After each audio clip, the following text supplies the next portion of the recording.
All right, here we are, HMA with Yianni Diakomihalis. Yianni, how's it going? Good. How you doing? I'm doing great. Really appreciate you taking the time out to jump on with this interview. And I know we've done it before. I think you were our fifth interview. Now I think it's the 26th. So um, glad we got to get you back on, and I'm excited for the conversation. Yeah, man, you're doing great with this, so it's exciting to be on here. Thank you. All right. Well, how's it been going with you? Were you in Albany this last weekend? Yeah, so I've been training and stuff, and then this past Saturday night I was at my brother's state tournament. He just won his fifth state title, so I'm really happy for him, really excited, and I'm glad I got to be there to watch him, win the finals. Yeah, that's pretty cool. That was his fifth state title, right? So he won in eighth grade. Yeah, so in eighth grade, he only has two high school losses in his career. So he lost twice in eighth grade, and then ended up winning a state title that year, and then he won out and won all five. So really happy for him. That's pretty cool. And he's coming to Cornell. Yep. Looking to be a 25 pounder.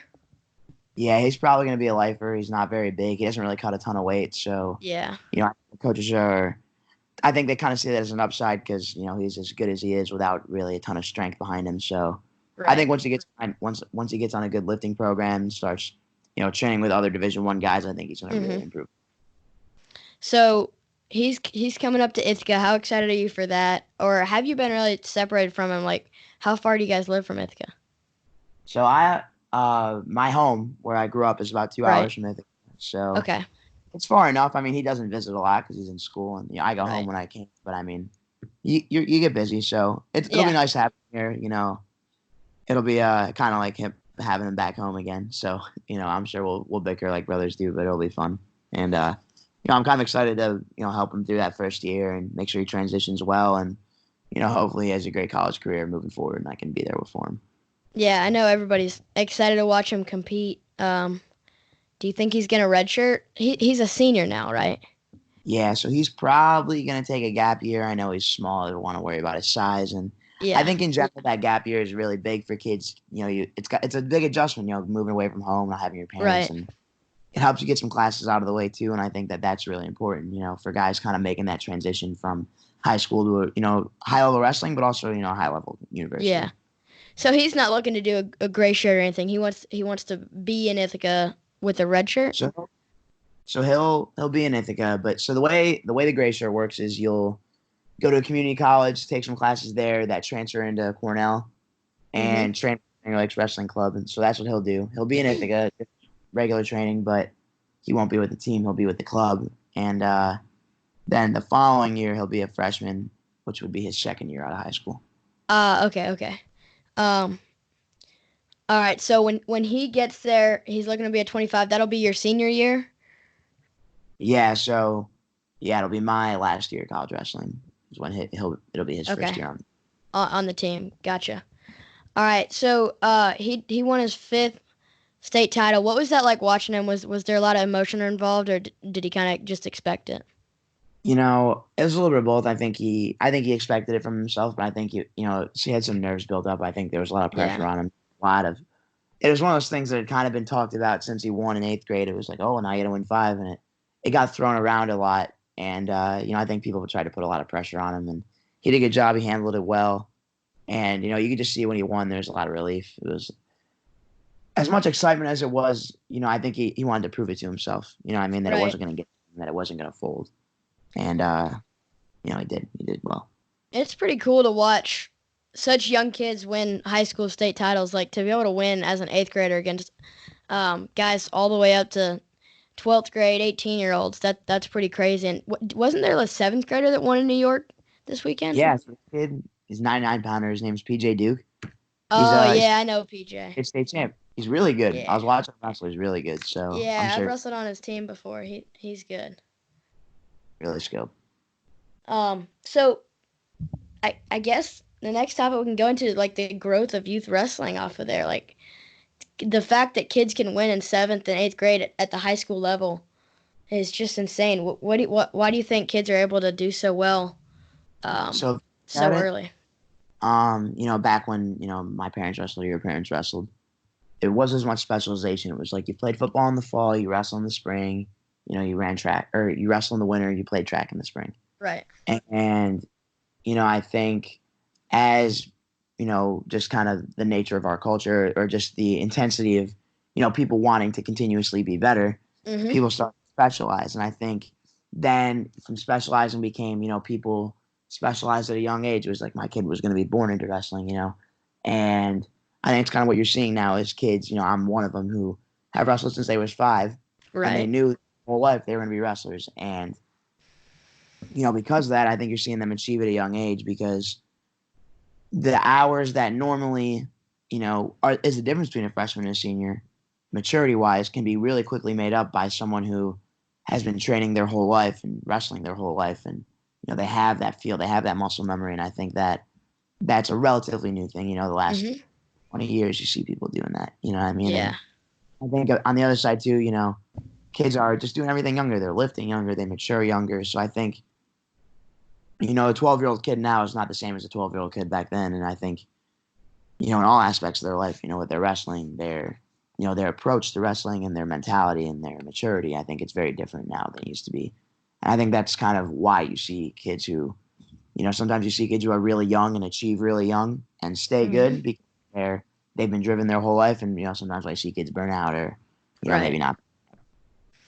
Yeah, I think that's something I don't really think about much. And because I've been kind of born into this. I started wrestling when I was 6, and immediately I thought this is my life, and I'm gonna spend the rest of my life doing this. And it's Yeah. something I don't really think about. Is just specialization so early. But I mean, it's pretty cool to see that though. Is that something you wanna move into when you after your wrestling career? You want to coach? You want to coach youth, college? What are you looking to after your career? Yeah, I mean, I ideally would get into some college coaching. I think Yeah. it's something I'd really enjoy. It's something I think I could do well with. And, I think it's good.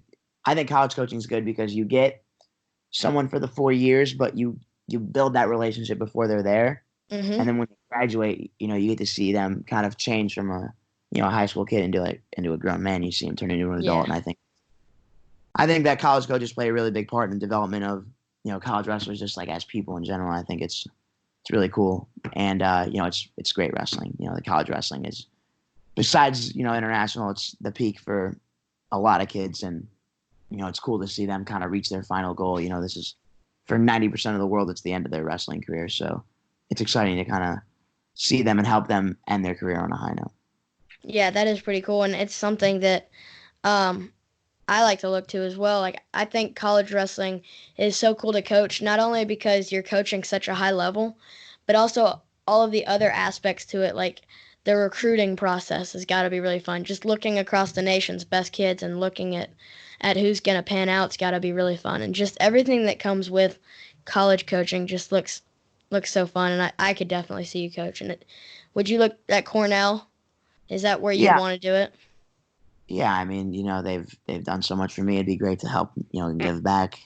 Obviously, you never know what the landscape of college wrestling is going to look like by the time I'm done. But Right. yeah, I mean, I'd love to help out at Cornell and give back. But I understand that it's not just as simple as you graduate and get a job. So Yeah. make sure what you're looking into. So, want to move into a little bit of your career. You got the is it the Pan Am Championships coming up? Yeah, not the Olympic qualifier. Um, yeah. So that's coming up. What's your goal in competing there? Obviously, it's not the Olympic qualifier. So obviously, if you're competing in the Olympic qualifier, your goal is to qualify the weight for your country. So what are your goals for competing at the Pan Am Championships? So I mean, obviously, I want to come home with a gold medal and Right. test myself one more time before the Olympic trials. It's going to get me seeding points for the games if I qualify and the weight gets qualified. If I qualify the weight, if I have to. And, there's going to be a really great Cuban there. Sign up Tobier. He's 2-time world bronze medalist and really strong, really good opponent.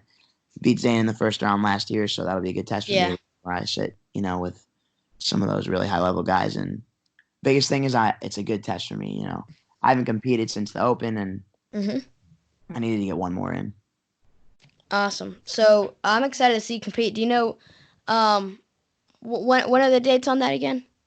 I wrestle the ninth. I think it's the The 6th. ninth. Okay. And is it just gonna be wrestling or a lot of sports there? So once every 4 years on the pre-Olympic year, they have the Pan American Games, which is Games. everything. The Right. championship is usually just a wrestling event. I might be wrong, but I'm pretty sure that this one will be just wrestling. Okay. So, like you said, you've competed in one event this year, senior nationals. What was the transition? Because last year you went from college season, brutal all year long, competing every week, to the NCAA tournament and everything, and then you bounced right back U.S. Open, and you had a crazy summer, just always competing. What was that transition like? Did you take a bunch of time off from training, or what? Were you just back to the grind after Um, wrestle off with Zane? yeah, I mean, I did some things to get taken care of. I had some injuries, and you got to give your body time to heal. But Yeah. once I was feeling good, got back to it, and I think a big point of emphasis this year is kind of training, training like a senior level guy. Taking my training into my hands. Starting to take more accountability for what I'm doing, and being more involved in my training process. Obviously my coaches are always going to be there, but kind of being reflective. Should I be doing this with my training? What should I be doing? What do I think today should look like? And I think that it's important because they're not going to hold your hand forever, and Right.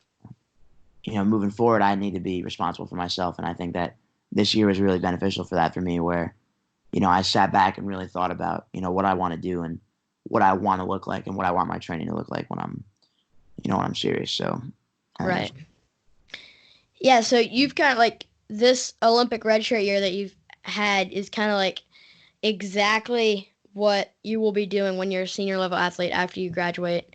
Um, so how much of it are you going to keep when you go back to competing for Cornell of that same training cycle where everything's in your hands, and how much of it will you give up back to like the normal college season? I mean, obviously you got to change it a little bit because you're wrestling a lot more in the season, but Right. I think doing now is good for me. It's just longer spurts of really high intensity training. You peak for an event and go back to it, and I think that's how I respond to best. And obviously, keep myself injury free is always really important, but Hmm. I think keeping good training for me is important. And it's going to change a little bit just because college season you got a lot more events, a lot more weigh-ins, so Yeah. different. But I think it's big. I think what I'm training the way I'm doing it right now is good, and there's parts of it that are good and parts that I still need to fix. And I think as time goes by, I'll smooth it out and Hmm. exactly how I want it to be. And then when you graduate from Cornell, you're gonna continue to go back to the less competing kind of than the college season, that kind of training, longer periods of higher level training is kind of what you're saying. Yeah, just because in college it's hard to get good spurts of training like that because you got to wrestle every weekend, Right. and if you're cutting weight, it's hard to train through stuff because you got to Right. make weight, and sometimes that can be detrimental to your development. Mhm. This year, there's a few less weigh-ins, few less competitions. You can really just focus on the small details and focus on what you need to do, Mhm. to get better as a wrestler and to improve. And I think that is really valuable, and I think that's why you see a lot of guys make a jump when they hit the senior level. Right. Um. So when you come back after your Olympic red shirt, you've wrestled 141 your first 2 years in college. Your freestyle scene is at 65 kilograms, which is at 143. Yep. Okay, so it's pretty close. You get an extra 2 pounds. Would you consider going up to 149 when you return, or do you like having that a little bit lower than your Olympic competition? Yeah, I mean, it obviously depends on what's best for the team and what my Right. think is best for me. So, it's still going to be up in there. To be honest, it probably won't really be officially decided, announced to everybody until you Yeah. wrestle in college. Yeah. But I'm not opposed to it. I'm not strong on it. It's just kind of whatever's going to be best for our team. We're gonna have a really good team this coming year, and I just want to make sure. Obviously, I need to take care of myself, but also I need to do what's best for the team to get a team title. Right. And Cornell's really in the hunt for that when you come back next year. Like the guys that are returning from Olympic red shirts and the recruits you're bringing in, Cornell's looking really, really good. What does that mean to you? Because Cornell hasn't been one of the top level competitors. I mean, they were a little bit in 2015. They definitely competed for it in 2015, but since then, Cornell hasn't really been a top dog. So what's that going to be like for you this year? I just think that our coach has been doing a good job, on the recruiting side, bringing in really great wrestlers, great people, and then I think, on the flip side, developing guys. I feel like guys like Max Dean. Like Max Dean was not a blue chip recruit out of high Right, school. right. You knew if you watched him one day in the room, if you watched one workout from him, you knew he was going to be good. And I think our coaches do a really good job of seeing that in kids and bringing those kind of guys in as well as the big 5-star recruits. And I think it's something really special. Our coaches invest a lot into us. They do a lot for us, and they make a lot of sacrifices, so that we can succeed. And I think, us bringing home a team title is obviously going to be great for us, but it's great for them too. I mean, someone like Coach Cole's been in the game for 30 years, and he's done a lot for the program. He's built it up from, pretty much nothing. So I think a team title for him would mean a lot. It would kind of be, him finally reaching the top after so many years of building. Yeah, And we have the guys to do it. We have a really good team. We have a lot of really good guys that are going to be coming back next year. So definitely. we have the team to do it. Yeah, and I'm excited to see what Cornell's gonna be able to do because again, like they haven't been a powerhouse team, and to introduce that, I'm sure you're gonna be a little bit of an underdog coming in there just because Cornell doesn't have the history of being the top team like a team like Penn State or Iowa has had. So it's gonna be really cool to watch the season that you guys are gonna have, and then I'm interested to see if when the schedules come out what your schedule looks like if you're gonna be wrestling the top teams and we're gonna see because you're not in the Big Ten, you're in the EIWA, so I'm interested to see if you're gonna get one of those out of conference big duels because that'd be really cool like you guys did with Ohio State last year. I mean, historically, Coach Cole has tried to get big name dual meets. I'm not going to say teams, obviously, but Right, they right. said they don't. I think wrestling an Ivy League team that's really good, like we have been and we will be, is a trap match for them because you're not supposed to lose to an Ivy League team. If you're Mhm. if you're Iowa, Oklahoma State, Penn State, you're a Big 10, Big 12 perennial program. You're not supposed to lose to an Ivy League team. And Right. we're a really good team, and coming back, we're going to be an even better team. And I think that it's we know we're going to be tough for guys because we're going to have a lot of young guys, a lot of young freshmen. Coming into the year, we might not be ranked super high because we're going to have a lot of Mhm. guys who might be new to the lineup. And I think as the year goes on, you're going to see us climb and climb and climb. You're going to see our freshmen continue to improve. And, by the time March rolls around, we're going to be in the mix. I believe in our guys. I Oh yeah. believe coaches are going to do the right thing. So, no promises what our schedule is going to look like, but I know, Coach Cole is always looking forward to getting teams on the schedule. Looking to get big matches, looking to create exciting dual meets. I know he's a really big fan of, big dual meets. So we're always going to be willing to accept whoever is ready to go.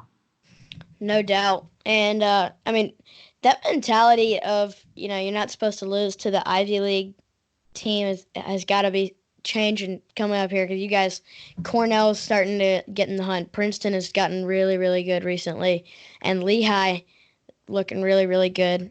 They've been a pretty solid team throughout history, but the Ivy League is getting stronger, so I'm sure that's going to change a little bit in the coming years, and Stanford too. Obviously, they've been really good, so yeah, that mentality is surely going to change soon. Yeah, I mean, it's just the coach has been doing a great job. Not even just Cornell, but across the board. You're starting to see programs that might have been known as smaller programs start to build, and I think it's a reflection of, the quality of coaching, but I think also the quality of kids coming in. There's more good kids out of high school talking about specialization at a young age. Right. Kids are more savvy out of high school, so a kid who might have, in the past been a really good kid, might be kind of flying under the radar because the quality has gone so high that really good kids might not be recognized the same way as they used to have been. So Mhm. I think there's just more good high school wrestlers coming out, and then there's always great college coaches no matter where you go. And I think the coaches now that they have that they have good kids coming in, they have motivated kids.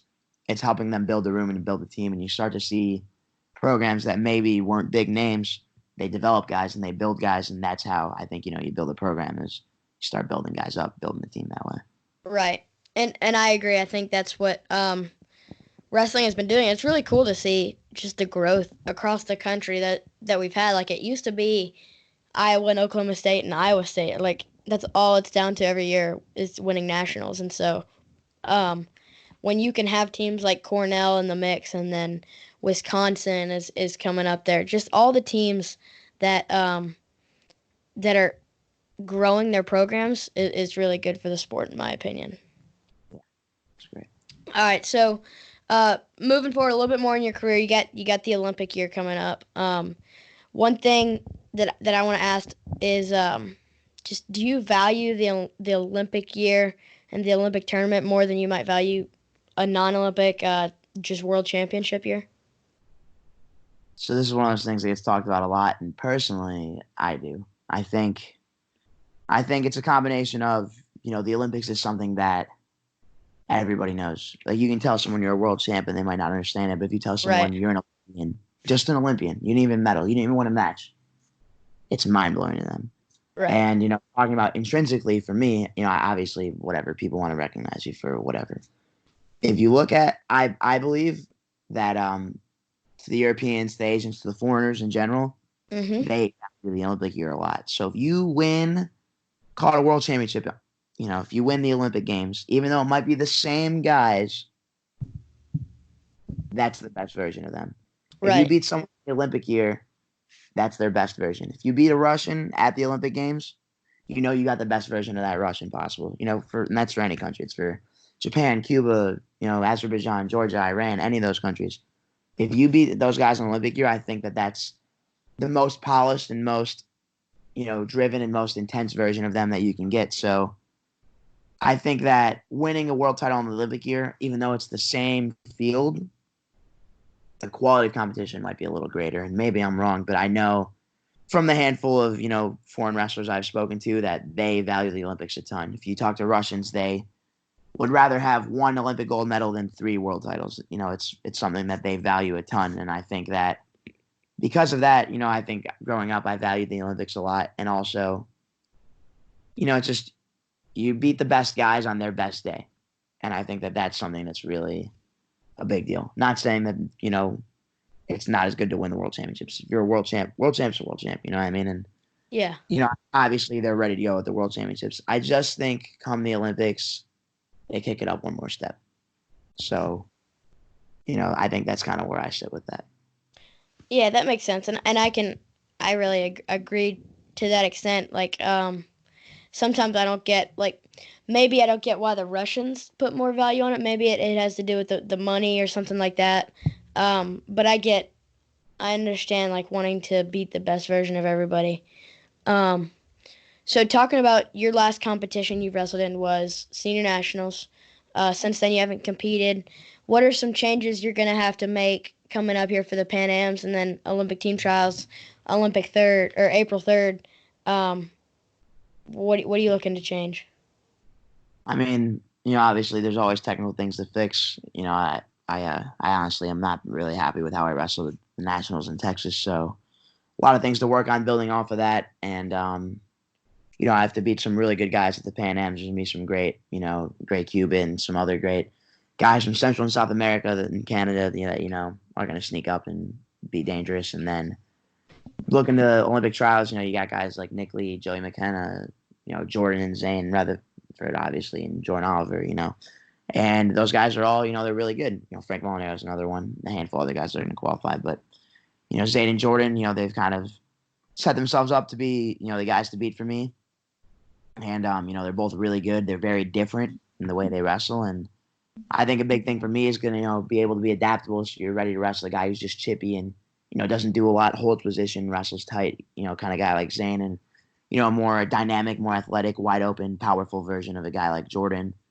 And, just kind of being able to wrestle both those styles and compete the way I want to and make sure everything's perfect, no mistakes, training the right way, living the right way, eating the right way. And I think that, if I do everything I can and, live the right way and put as much into it as I can and honestly give my most effort.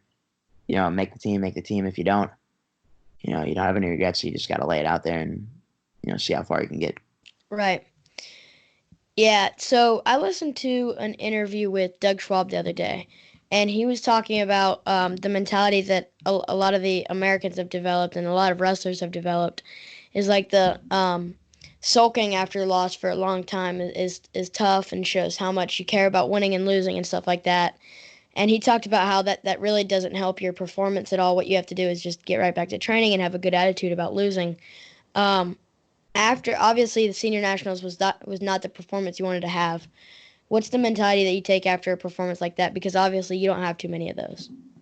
Yeah, I mean, you gotta look at it both ways. So on one hand, you're disappointed in yourself, and just putting it out there. You're just you're not happy.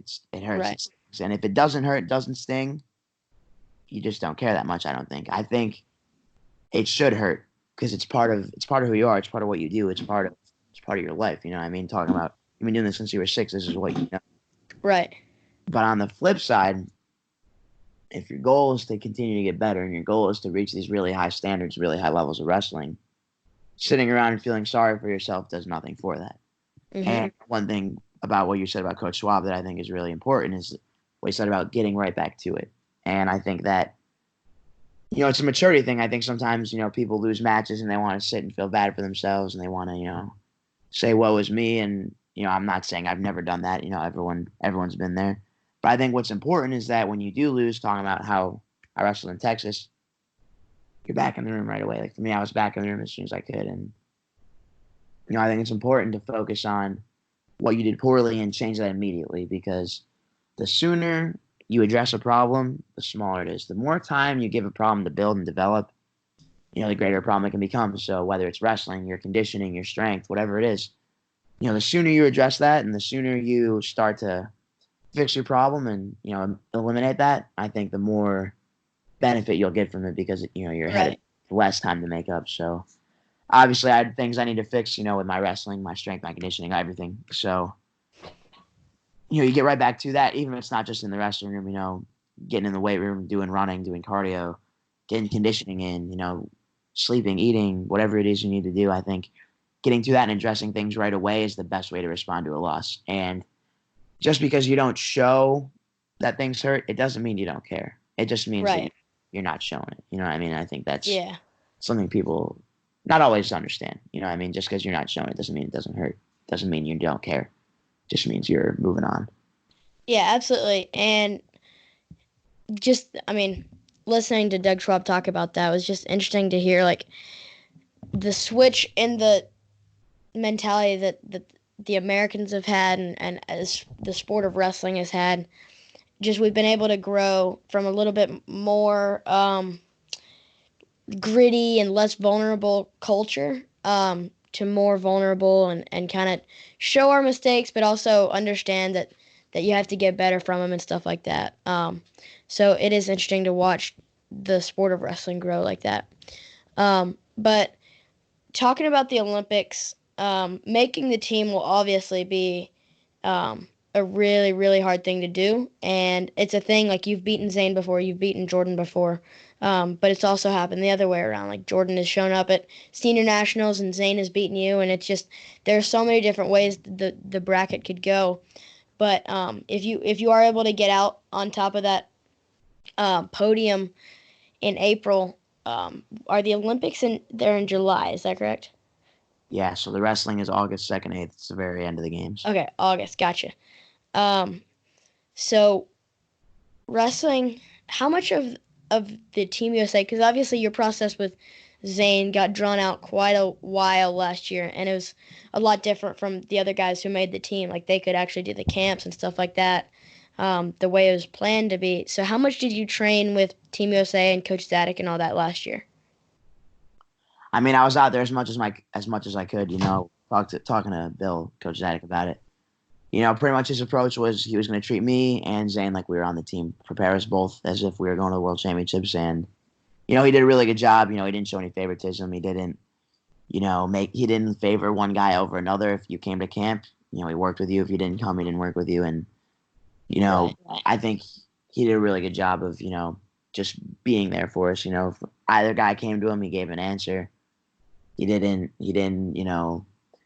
favor a guy. He didn't not help one guy as much. And, on top of that, he gives really great feedback, great help. And, he's got a great variety of technique, great understanding of the sport. So I try to get out there as much as I can and, be as involved with that process as possible. Do you know how much it is the same in the Olympic year? It does much change? To be honest, I don't really know. The only knowledge I have of any training on the Olympic year was when I was a cadet. We went to the Olympic camp right before they left for the games to help Yeah. guys get ready. But I mean, I don't know. Our coaches, they know what's best, and I think they change year by year. They're very critical of their own system. So I think that even if it was one way last year or last Olympic year, it'll probably be different this year. And that's one thing I think Coach Zach does a good job of is he's constantly looking to improve his process. So, I'm not sure what's going to go into it. I trust that they're doing what's best for us, and I believe in their system. Yep. All right. So after the Olympic trials are in April, the beginning of April. So you've got a couple months, I mean, a good long time to prepare for the Olympics after making the team, which will be a little bit different from last year. Not only was Final X a little close to the World Championships, but that process got drawn out. So that's going to be nice for sure for you to just be able to take the time and prepare for the Olympic Games. What's it going to take for you to be able to be on top of the podium in April and then again in August? I think the way I wrestle, it's difficult for guys. It's different. It's unique, but I think I do a good job with, the basics, and I introduce some creativity to it also. And I think the biggest thing for me is, staying on my offense, staying attacking guys, and looking towards, those bigger matches with Zane and Jordan, and then at the Olympics is not making mistakes. If you look at the best guys, you look at the guys who win, Americans or foreigners, they don't get scored on a lot. They don't give up positions ever. They're really hard to wrestle. And that's something I've been working on, is being hard to wrestle, being hard to take positions on, being hard to, take advantage of. Because I think that historically, if you look at my wrestling, I leave myself open at times for attacks, even though, I might come out of it more than I don't. It's not a good game to play. So I think, between from now to the end of the Olympic Games, a big thing for me is going to be getting my offense, attacking guys, using that creativity and that variety of offense while keeping myself in control of mistakes. And I think that's something that's really important for me moving forward. Definitely. Yeah, that makes sense. And I mean, when you look at your wrestling, like it's been something kind of confusing to me looking at our process. Trying to compare like our process to make the world team or Olympic team to another countries like Russia or something, because when you wrestled at the Dogu, you had better success than Zane against the international competition. That's normally how it's been, and then different like Brent Metcalf was a guy who would do really well domestically, and then not quite as well as the other guys internationally, and it's something that Russia in their process, they pick the guy that does the best um, overseas, internationally, which I don't think is a big deal because all the guys in Russia wrestle pretty similarly. Um, but I think it is something to look at. I mean, we haven't seen Jordan wrestle much overseas. He hasn't made a world team, so looking to see how he competes overseas is hard to see. Um, and but it is interesting to like look at how guys compete um, against foreign guys, and you've been able to do really well. What do you credit that to? To me, it looks like when you grew up, you wrestled a lot of the international Eastern European style. Um, yeah, what do you credit that to? Yeah, I mean, I think for me, a big thing was, I was very fascinated in that growing up. My dad was my coach. That was just what we did. We watched Russians wrestle. We watched the World Championships every year. That was kind of how we based my style off of was foreign wrestlers. And I think kind of just my approach to the sport. I think a lot of people kind of think about it. It's a toughness contest, it's a strength contest, and obviously, the guys you mentioned, Metcalf, Zane, Jordan, they're very skilled. I just think that maybe I look at foreign wrestling as, it's it's similar to how I am. I think, I think they're good athletes, and I think that they're also creative. They also variety. They're also, savvy in the sense that they pick up exposures. And I think that, from a very young age, I understood that the way I was going to wrestle was not very traditional.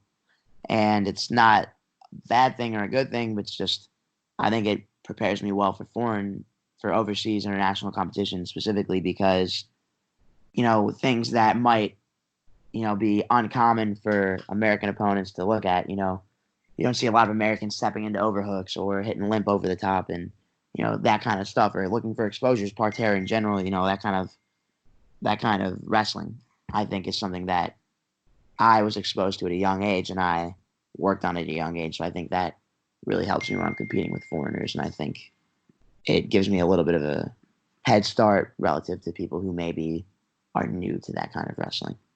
Yeah, and that makes sense. Especially like when you look at it, your dad kind of ran not only your wrestling, but kind of the kids that you trained with and stuff like that. He kind of ran a club.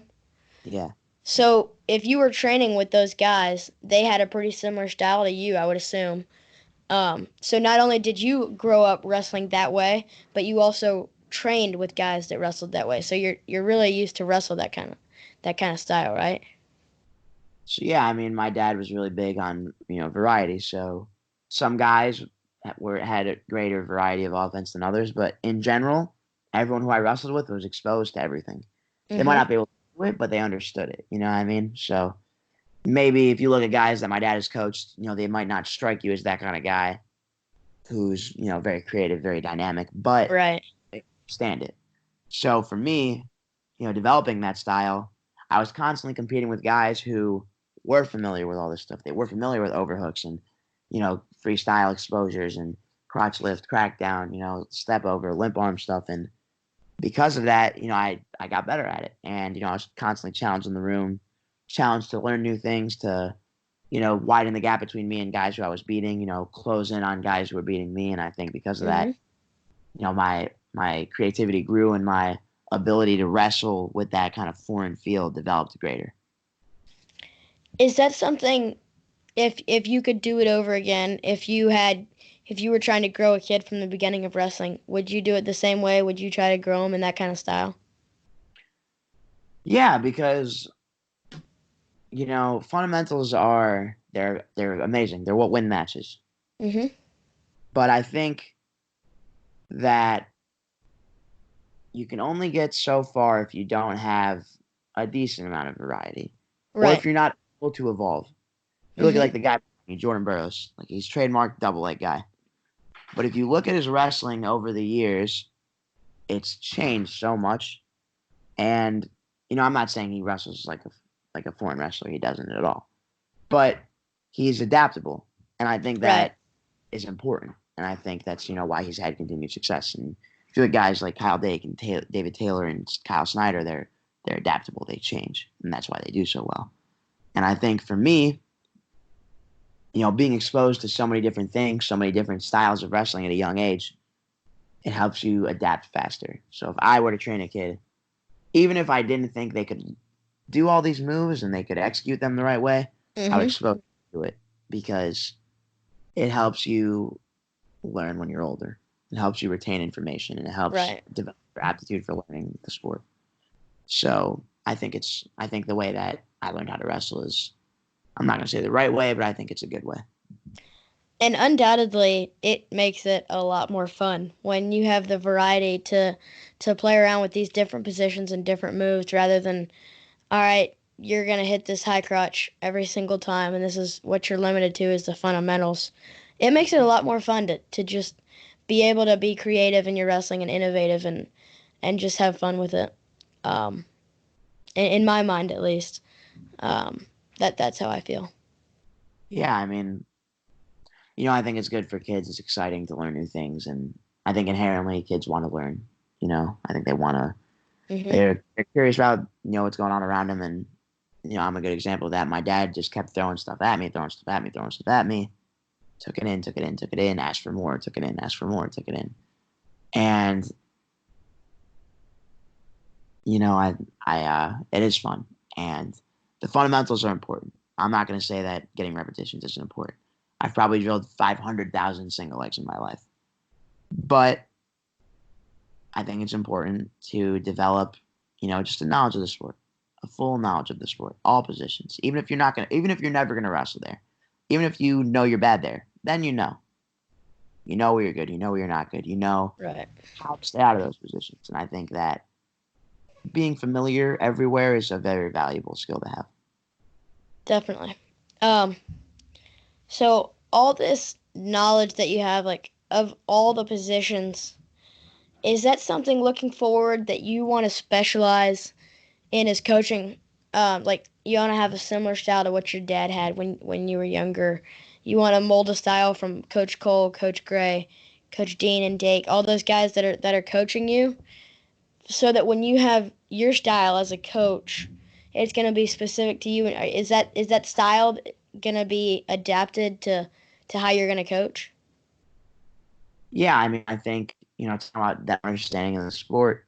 You have kids, I don't believe in being a cookie cutter kind of guy where, everyone's going to do this. Everyone's going to do this. I think that there's certain things that everyone should be able to do, Right. 100%. But I think one thing that's advantageous about being familiar with all these different positions is that no matter what kind of kid you get, no matter what position it is, you Mhm. can help develop it. If a Right. kid comes says, "Hey, coach," like he's a great upper body guy. Hey, I'm working on my inside leg trip, and the guy's stepping out of it. Where do I go? I can help him, and I can help him. Not only from a knowledge perspective, but from an experience perspective, because I've wrestled in that position. I know what that feels like.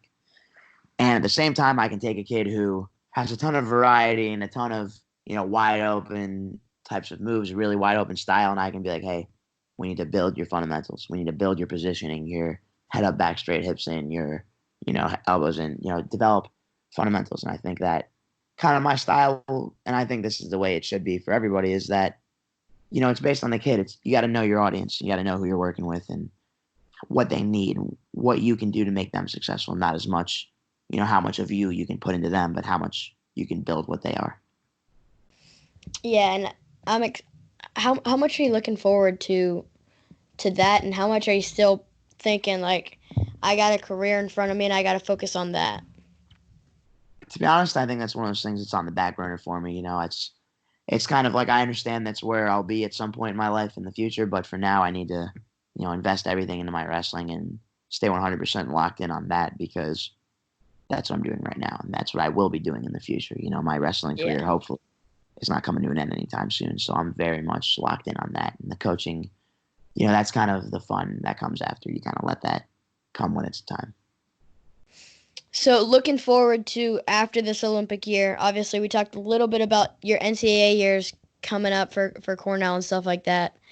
How long do you want to see yourself um, compete in senior level? I mean, do you want to go as far as you can? Um, a little bit like Jordan Burroughs, keep it going, or do you have any plan looking there? Yeah, I mean, hopefully you can make it through at least 2 or 3 Olympic years, maybe more, maybe less, hopefully not. But I mean, it's just kind of you're in the game for as long as you're good and as long as you're able. You know what I mean? Yeah. The guys who are around the longest are the guys who are succeeding. So for me, I'd like to think I'll be competing for as long as I'm at a high level. And when my body starts to fail me, or when maybe I lose my competitive spirit, I can step away. But definitely plan on staying in competition for a while. I'm still young. I'm still motivated. I'm still very much understanding I have a long career ahead of me, and I want to have Right. a long career ahead of me. I want to be wrestled for a while. I'm nowhere near my best version of myself. So I think that I'll be competing for a while, hopefully. All right. Well, that sounds good. Thanks so much for taking the time for this interview, Yanni. I really appreciate it. Yeah, no problem. Thank you for having me on. You're doing a great thing. Thank you. No problem.